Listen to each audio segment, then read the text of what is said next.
in honor of the lovely solar eclipse of tomorrow and the new moon and my lovely 5D mystics, we're going to talk a little bit about, how can I put it? I've been getting passionate. So this is the third or fourth or fifth recording.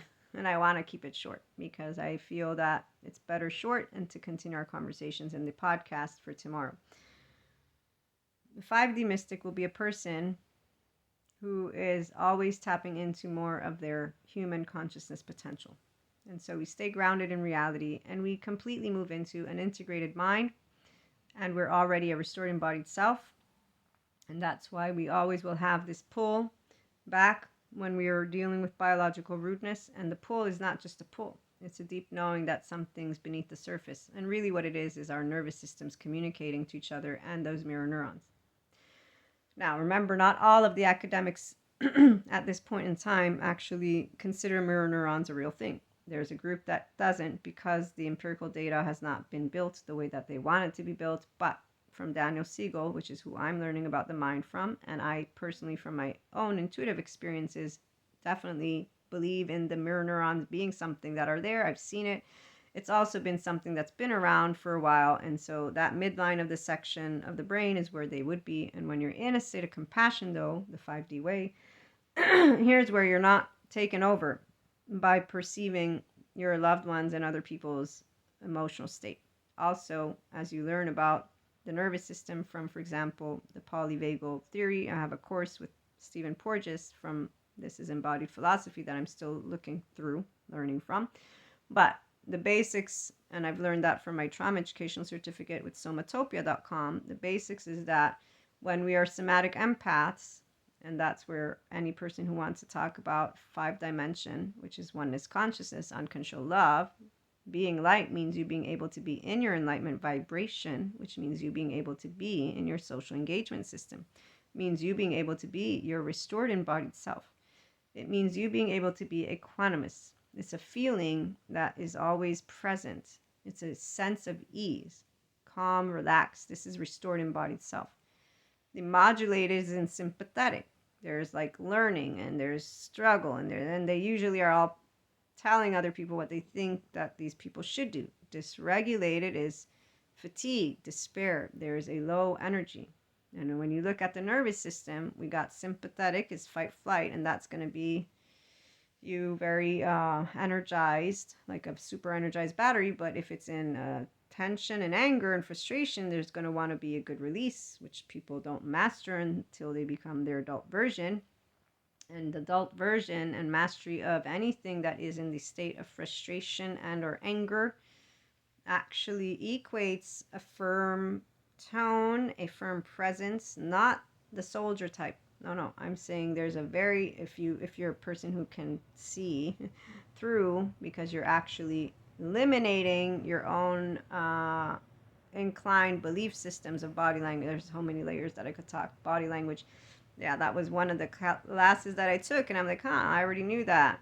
But I know a lot of people that don't. So a lot of people will actually not recognize their own filter, and that's where I'll use an example. I don't like to be scared, right? So if someone, I'm like, so my body's like, don't scare me. I've met people that they enjoy instead this feeling. And I caught myself in one of those moments where I'd scared this loved one, remembering, wait, but they like it. Their body is okay with being scared. And so instead of apologizing, because usually, I'm so sorry. I was like, I held my tongue because I don't need to apologize. They actually are okay with this. And in fact, it's the opposite. This is an awareness that any person can have of themselves. And this is being you in your infinite higher human consciousness. You're conscious of you, the person, and you're remembering a data point that I learned about another person who's a loved one. So there's that presence, then you're tuning and you're taking it in, your differentiated selves and linking. So I'm not going to make them fit the box of, no, everybody has to be scared. So I'm going to keep apologizing. And that's not the only time I've done this. Actually, here, another story is where I would give gifts to one of my loved ones as a long time ago. And one of the times, though, I was like, noticing how they wouldn't get excited, they wouldn't get joyous, they wouldn't jump down, and I would be, getting things that they really, really liked. And so at a certain point, I said, is there something wrong? You don't like, you don't ever show level of excitement when I give you these things that, you really, really want. And the way they said was, I don't actually express my excitement this way, but it's not because I'm not appreciative of these gifts. Now, here's where I see a lot of people ignoring these tidbits that their loved ones tell them, and that they move into, adult relationships, and they actually basically forget, and they get on each other's cases for certain things like this. And what I'm presenting to you instead is when you're able to be a differentiated self, and then you link with others and you join, not merge. So differentiated self is a person who's their own emotions and thoughts. And while a good portion of people think this is impossible, and I'm talking about the experts who talk about this stuff, like, I actually do this all the time. So you talking to me about an integrated mind makes me know the 5D mystic is here or will be here. The 5D body type is a restored embodied self already. If they're not in that, then it's the potential to be here, and your body is always wanting to lead you here. You're feminine. Your masculine is always wanting to lead you to heal trauma memory, to get that trauma memory back to the normal memory, to release it. And there's different degrees. So these are why you want to be aware. Mindset is everything, because it's the way you look at it from the get-go. And if you're not getting the information, which I don't hear people in the spiritual or spirituality community learning about the mind and knowing that their default mode network, the monkey chatter brain, it's not about silencing it alone. If you don't learn how to link and join, you're not going to put into practice your integration muscle. And that's where, if you don't learn how to go from adaptive child to functional adult, so from rigid brain, which shuts down conversations of anyone who has the complete opposing view as you of anything, very important, and or getting emotional, chaos, so you begin to just get emotional. Okay, so if you don't recognize your own rigidity and chaos, your own cognitive dissonance, your own confirmation bias, your own way of thinking to assume that someone has to fit a box, and all these things, I see them so regularly, it's not even funny. So I presented to you 2 examples. Humanly speaking, there were different age groups where once I heard one is okay with being afraid, one doesn't express emotions the way that I would like to see, or that I thought would be indicative of, oh, I love it. They know who they are, not the other way around. I'm not going to be imposing that their body and their mind must feel the way that I assume because of generalizations and stereotypes, because of averages. Oh no, you must fit my little puzzle piece. So the differentiated self, the 5D mystic, knows that every body and every mind has a story, and it's one if they get anywhere near their own ability to be a functional adult. That's the first step. As long as they're an adaptive child, they're not recognizing when they're getting into their emotional response, because they're ignoring their temperament. They're ignoring their personality's way of approaching differences. And it begins with the lovely oversoul that so many in the lovely spiritual community want to talk about. And when they're talking about energy vampires, and they're talking about canceling each other, or when people in the community that say they want to support each other with this, and you see them actually labeling each other and then dividing each other, well, I'm going to say, I don't think that division has ever created love. And I don't think that it creates, actually not, I don't think, what I know it doesn't create is oneness consciousness. Furthermore, when you separate yourself into an in-group, your mind actually develops a circuitry. This is, again, thank you, Daniel Siegel. There's research on this where if you say, I identify with A, B, C, D, E, F, G, here's the group I belong to, now you have what is called an in-group. And your brain is going to reward you when you're with those people, because you're going to feel safe, is really what happens. When you see the out group, I don't like A, B, C, D, E, F, G, in their body, because your mind is automatically, this is my group, this is not safe. And the studies show that those who are of the out group get judged as dangerous, so your body will feel threatened. These are things that people completely as adults don't have any awareness of. And I was always like, what? Now I know the word implicit memory, or, here, that default mode network, and or them in their dysregulated and or modulated embodied self, and or, ignoring their charge states, and or they're in a not secure attachment. So there's many ways. It's not about evil, it's not about devil, it's not about spirits, it's not about lower energy in the way that they can do something that will affect you. No, it's nervous systems and people not knowing how to work with their own mind and body because they don't look at themselves as people. They use their stories. That's for the 4D, 3D, and potentially other soul age groups. For those who move into their 5D-ness, and really that enlightenment soul age group is a part of this. You get to move so far into this field of beautiful humanness. And it wasn't hard, for example, for me to be aware of my initial instinct to say, oh, I'm sorry. Oh, wait. And so it was like after, at that point, it was after one time. The second time, I was able to refrain from speaking the words, I'm sorry. In the gift situation, it was after maybe the 1 or 2 times where in my body, I was neutral, if you will, meaning accepting of the difference presented to me. And so these are feelings which are very present. It's when people ignore them that they don't create the corrective experience, because in this case it's a corrective experience on my end to be attuned, present and attuned to another person for however they are. And so for me to be able to decrease, if you will, I'm going to just use it this way, that default mode network was not and is not hard. And what you find out is that an integrated mind, as Daniel Siegel presents in the interpersonal neurobiology class I'm taking, the whole brain becomes like a conduit. And rather than structure, it's all hands on deck. And so it drops all prior learning.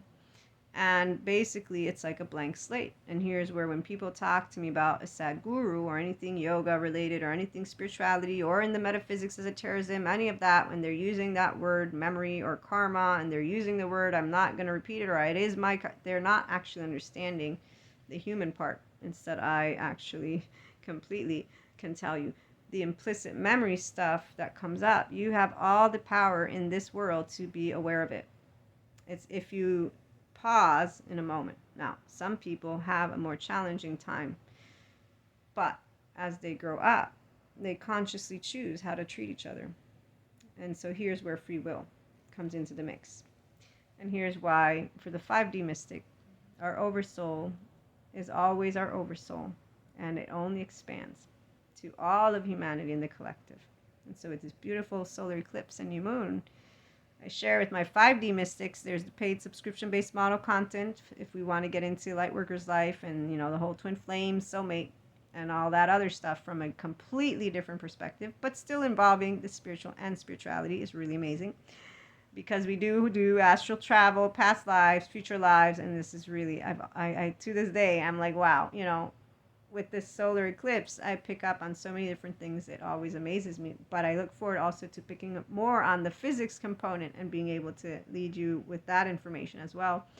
Anyone who wants to chime in we always lead with the inner growth mindset, moving into your functional adulthood, moving into being a enlightenment, at the very least, love language. So polyamory, the ability to learn about how to work with those who are more restricted and to learn a language, because it's really about, again, attuning, not to second and say, yeah, I agree with you. No, it's to learn how to navigate the temperament and the biological rudeness, because there are ways also to note, like your body, if things get more rigid, and usually when those moments have taken place, it's the individuals who have the protector lenses on that are rigid, not the other way around. So the splinters are not created by a 5D person, because again, 5D is oneness consciousness. We're one in our own selves. We're differentiated selves. We link with others. We don't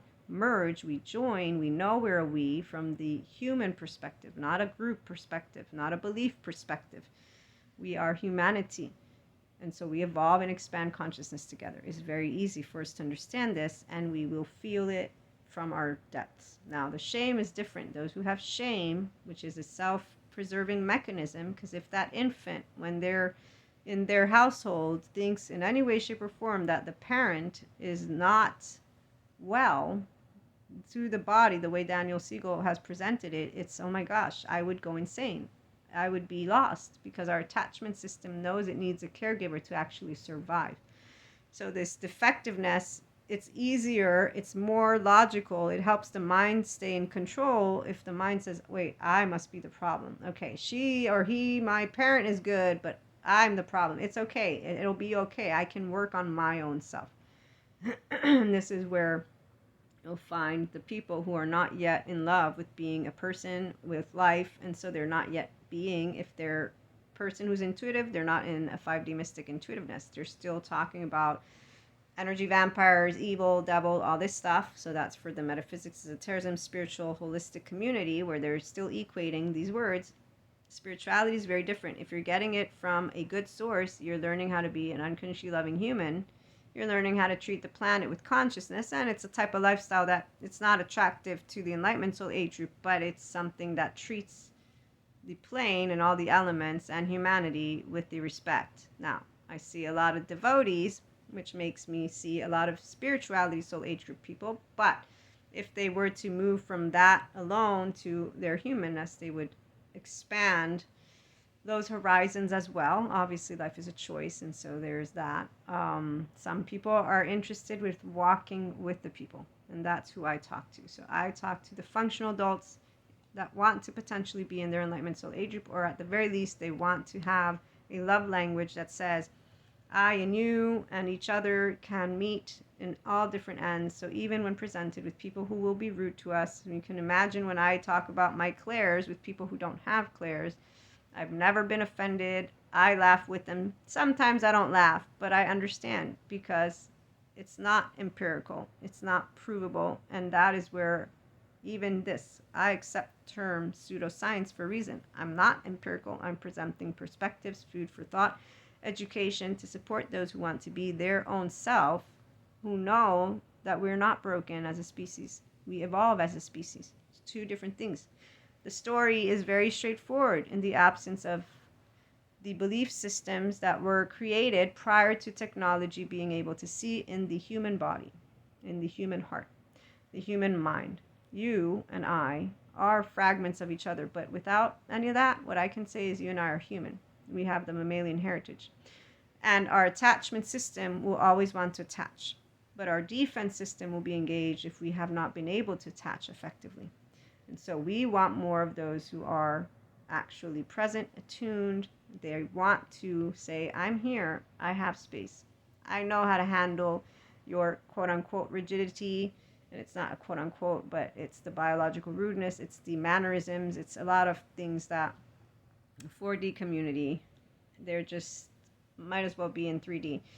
Because when you cancel a loved one and you want to claim that it's okay, yeah, no, it's not that it's not okay. It's a choice that has been made from a specific point of emotion that has not been evaluated by the adult person and the human person who knows we're all flawed and imperfect.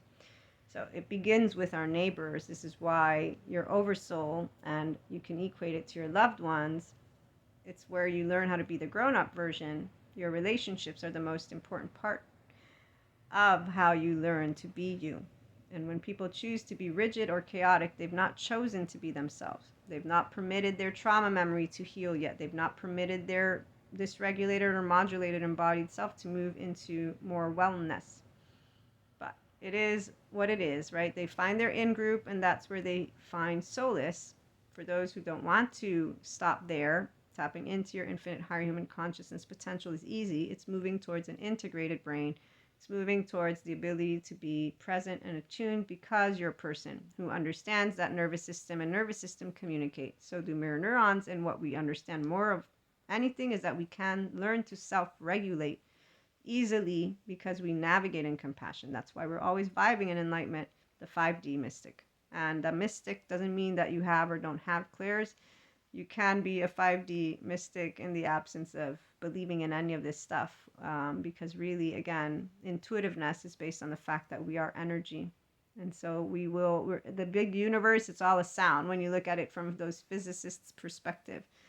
And when I think of anything that I've dreamt, tapped into, all of the clairs, they always lead me back to energy, which is what we are. So it's most amazing. It's a most amazing time for those of you who want to move in this realm and in these conversations. Hop on, the podcast, and maybe if you'd like, you can become a paid subscriber and let me know what you want to talk about when it comes to the Lightworker's life or the Oversoul or the I'm expanding consciousness. That's one of my favorites because, it's really fun to recognize how some of us are always expanding consciousness.